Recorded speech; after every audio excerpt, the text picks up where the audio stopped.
Let's cross to Perth now and catch up with Dr Clay Golledge, who's an infectious diseases specialist in Western Australia. Thanks for catching up with us again, Clay. Just to get onto this lockdown, it just really angers me to see your Premier, Mark McGowan, laying the blame at this on Australians coming home to their own country, when quite obviously, when we look at the data, when we look at what's transpired, this lockdown was not necessary. Oh, totally, Chris. And look, it's very frustrating for us living through this again. We had this in February and we had one case that never went anywhere in the community. Now we've got 2 cases of community transmission and it's happened all over again. It's like we haven't learnt from the first mistake and we've just made this mistake again. But look, the majority of West Australia is just blithely accepted. This is what we find so frustrating.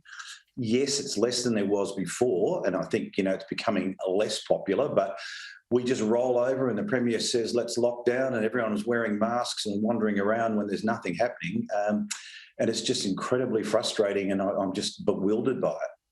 Let's just step through this because it's not that hard to understand. You're a medical specialist, I'm not, but the logic is pretty straightforward, right? That is, when you get a known infection that's come through hotel quarantine, you pick up a couple of people who have picked up the virus outside of quarantine, so you know where it's come from. You then straight away, of course, get onto their family members, anyone they've been close to, their close contacts, and isolate them. Great, yep. That's good public health measurement. Now, if you impose a lockdown, and then we see days, weeks later that there's been no transmission outside those close contacts who have been locked down and isolated anyway, well, then the lockdown has been unnecessary. And that's what happened with the first Perth lockdown, with both lockdowns in Brisbane, with the lockdown in Adelaide and the lockdown in in Melbourne. And that's the case this time again, isn't it? Absolutely. This is why we've got to stop doing this. We've got to have faith in our testing and tracing systems and say, all right, yes, there were 2 cases. There was transmission in a restaurant. Let's identify those people. They go home, they isolate, they get tested, and then get released from home isolation once we know their tests are negative.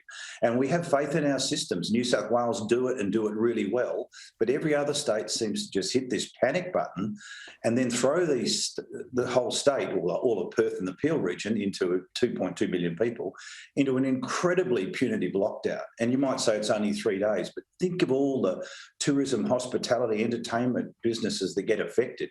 $100 million down the gurgler, football being played in empty stadiums.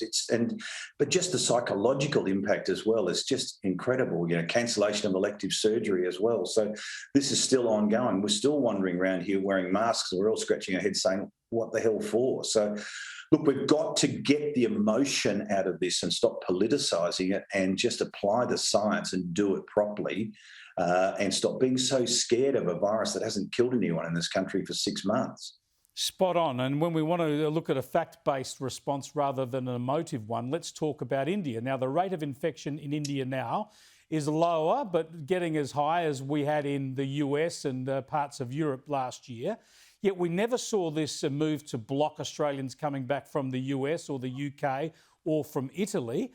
Now, because India is in such strife, and we know, of course, their public health system is going to be nowhere near as good as the UK or the US, suddenly we're looking to block people from India altogether. Why the different approach?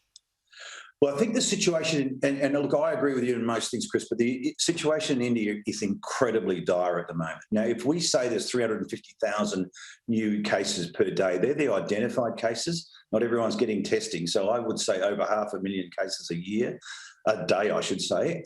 A lot of them are this B1617 strain, which has got this mutated spike protein, which makes the virus more infectious and makes the vaccine less efficacious. So that's also an issue. There's dodgy testing being done before people get on a plane. Let's look at what happened on that flight that just happened from Delhi to Hong Kong. 52 people supposedly testing negative before they got on the plane and then positive when they arrived in Hong Kong. So there's all sorts of stuff percolating around in India at the moment that really worries me.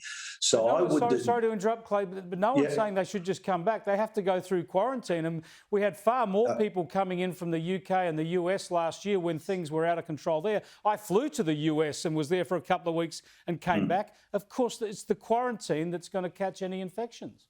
Well, yes, if the quarantine is good enough, Chris, and this is the problem that we've got here, and it's not just unique to Perth, but in Perth we've got some dodgy 3- and 4-star hotels with very poor ventilation that aren't fit for purpose. And as you and I have discussed before, inner city hotels are not designed to be quarantine facilities.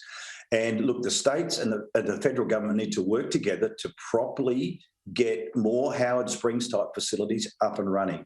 The Prime Minister's got a responsibility to do this as well. And to some extent, I agree with Mark McGowan that we need to look at alternative modes of quarantine, expanding Howard Springs, building World Camp outside Toowoomba, utilising Avalon, repurposing Yonga Hill here in Perth. There's a number of ways to do it rather than using crappy inner city hotels with airflow that doesn't work. I appreciate your time, Clay. I'll discuss those issues with you again because I think it's fascinating that 2/3 of the returning Australians have come through New South Wales and they've been happy with those arrangements. But I do need to move on and I appreciate your time. Thanks, Chris. Dr Clay Golledge there in Western Australia will keep on this quarantine issue because there are different perspectives around the country.